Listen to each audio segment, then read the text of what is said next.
చూస్ country delight live better. ఇప్పుడే country delight app ని download చేసుకోండి. కానీ సాయి గారి కన్నా రవి గారిది ఇంకొంచెం హై పిచ్ అనుకుంటా బేస్ అది.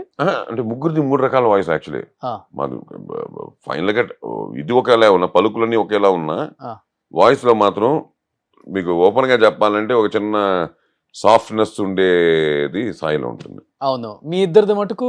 రవిలో ఏంటంటే అది ఉంటుంది, ఇది ఉంటుంది. Um, and is a great mimicry actor then dubbing actor. Um, బయట మిమిక్రీ యాక్టర్ గా ప్రొఫెషనల్ గా చేయకపోయినా వాడు 10 నిమిషాలు పట్టేస్తాడు ఆర్టిస్ట్ ది. ఉమ్, అది ఆర్టిస్ట్ ఒరిజినల్.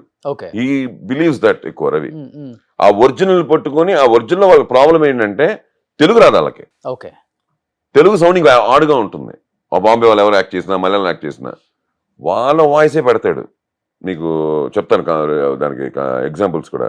వాయిస్ ఒక కల్చర్ వాళ్ళలాగా ఉంటుంది, పర్ఫార్మెన్స్ వాళ్ళలాగా ఉంటుంది, మార్చుకోడు. వాళ్ళ టైమింగ్ వాళ్ళలాగే ఉంటుంది. కానీ పలుకుందే ఉమ్, తెలుగు పలుకులు ఉంటాయి. ఓకే. అది మళ్ళీ స్లాంగ్ లా ఉండదు, వాళ్ళు మాట్లాడితే స్లాంగ్ లా ఉంటుంది. అది రవి ఎక్కువ he does like that. Okay. దానికి మీకు ఉదాహరణ ఏంటంటే శంకర్ దాదా ఎంబీబీఎస్, పరేష్ రావల్ గారికి. అవన్నీ అదొకటి. అలాగే మన విక్రమార్కుల్లో ఆయన చెప్పండి అని ఒక పెద్ద కళ్ళు వేసుకుని ఉంటాడు. అదే సినిమాలో మళ్ళీ అజయ్కి డాక్టర్కి మన అజయ్కి తనే, మళ్ళీ అక్కడి నుంచి వచ్చేసరికి ఆశిష్ విద్యార్థికి దేంట్లోనో నాజర్కి అతనే. ఓకే. పోకిరిలో ఇటు నాసరికి చెప్తుంటాడు, అటు ఆశిష్ విద్యార్థికి చెప్తుంటాడు. పోకిరిలో విక్రమార్కులో 2-3 వేషాలు చెప్పి ఉంటాడు, ఫాదర్ అండ్ సన్ ఏవో. అలా ఏంటంటే తను ఏంటంటే ఒరిజినల్ పళ్ళుకి వెళ్తాడు.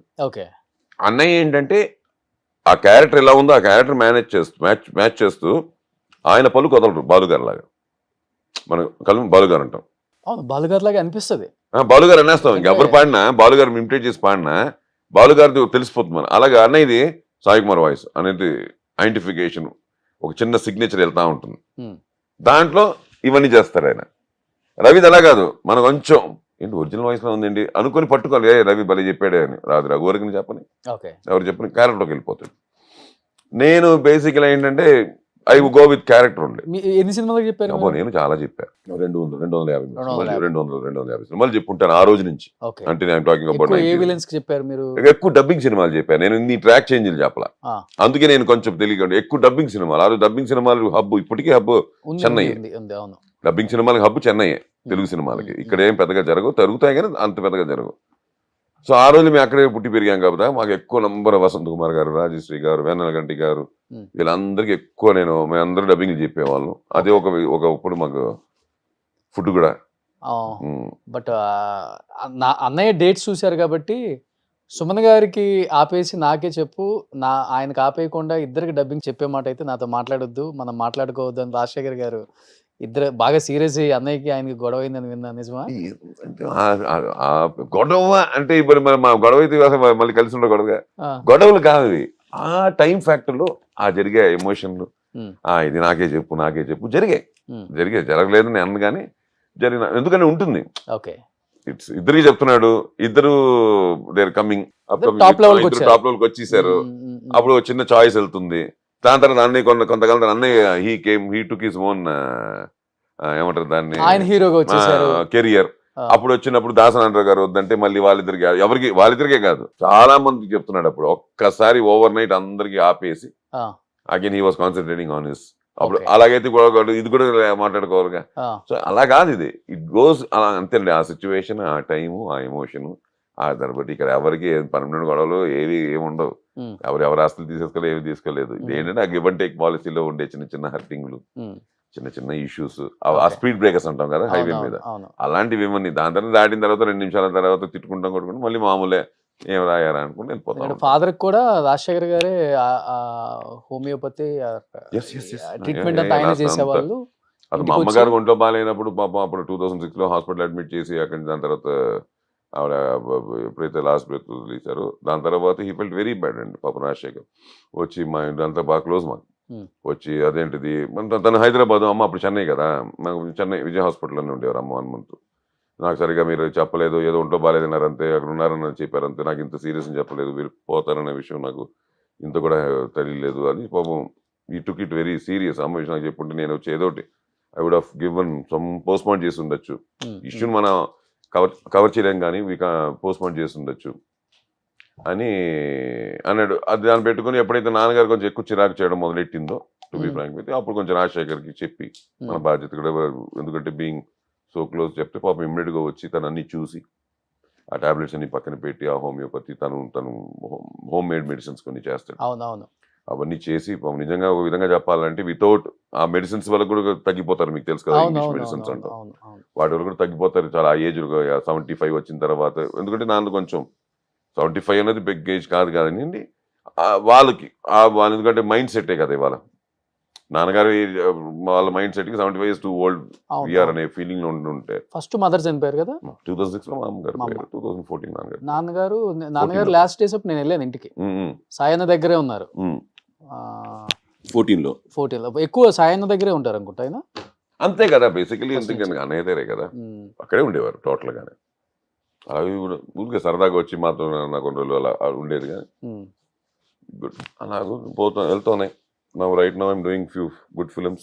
ఇప్పుడు మంచి విశ్వంబర మధ్యలో కూడా అన్ని మంచి స్వయంభూ, విశ్వంబర, మృత్యుంజయ, ఇంకా కన్నడ ఫిల్మ్స్. అలాగే కన్నడ తగ్గించలేదు, కన్నడ యాజ్ యూజువల్ అది వెళ్తానే ఉంది. బట్ కన్నడ ఇండస్ట్రీలో ఎవరు అడగలేదా ఎందుకు మీరు హైదరాబాద్ షిఫ్ట్ అయిపోతున్నారు, ఇక్కడ ఇన్ని సినిమాలు చేశారు, ఇంత పేరు వచ్చింది? అంటే ఒకటి ఉంది, ఇప్పుడు బెంగళూరులో ఉన్నప్పుడు బెంగళూరులో షూటింగ్ ఉండగా తప్ప ఆ డిస్కషన్ రాదు. బేసిక్గా ఫోన్ చేస్తారు, సార్ మాకు నెక్స్ట్ మంత్ షూటింగ్ కావాలి సార్ అంటారు. ఓకే అంటాం, డేట్లు చెప్తారు, 10 రోజులు చెప్పారు అనుకున్నా, 15 నుంచి 25 అన్నారు అనుకున్నా, 14 మనం ఎక్కడ ఉన్నాం అన్నది లెక్క వాళ్ళకి. ఎందుకంటే వాళ్ళు అవుట్డోర్లో చేస్తారు, ఏ ఊటీలో, కొడైకెనాల్, లేకపోతే మైసూరు, దావణగిరి, ఏ అవుట్డోర్ ఫారెన్లో, లేకపోతే అవుట్ ఆఫ్ స్టేట్లో, ఇవే కదా జరిగే ఫిల్మ్ సిటీలోను. ఓకే. సో ఏమవుతుంది, 14 రోజులు మనం ఎక్కడ ఉన్నాం లెక్క. మన 14 రోజులు మన తమిళ సినిమా చేస్తుంటే ఏ మధురైలో ఉంటే వాడు వాళ్ళు అక్కడి నుంచి పిలిపించుకోవాలి మనల్ని. అది బెంగళూరు పిలుచుకోవాలి, ఎక్కడే పిలిపించుకోవాలి. బెంగళూరు ఉన్నప్పుడు ఏమవుతుందంటే హోటల్ అని వచ్చేటప్పటికి మేనేజర్ డౌట్ వస్తుంది, సార్ ఇక్కడ ఉంటున్నట్లేదు సార్ అంటారు, నేను అక్కడ ఉంటున్నాను అంటాం. మీ ఓన్ హౌస్ ఉంచుకున్నారు అక్కడ? ఉంది, ఎయిర్పోర్ట్ నియర్ బై ఉంది, అది అలాగే ఉంది. ఈ మధ్యనే కొంచెం బాగా కట్టారు సార్ హౌస్. అది ఆ కార్నర్ లో ఉండే హౌస్ మీదే కదా? నాదే. ఇది మీరు చెప్పేది మన దేవనల్లి దగ్గర అంతే. అవును, మందే.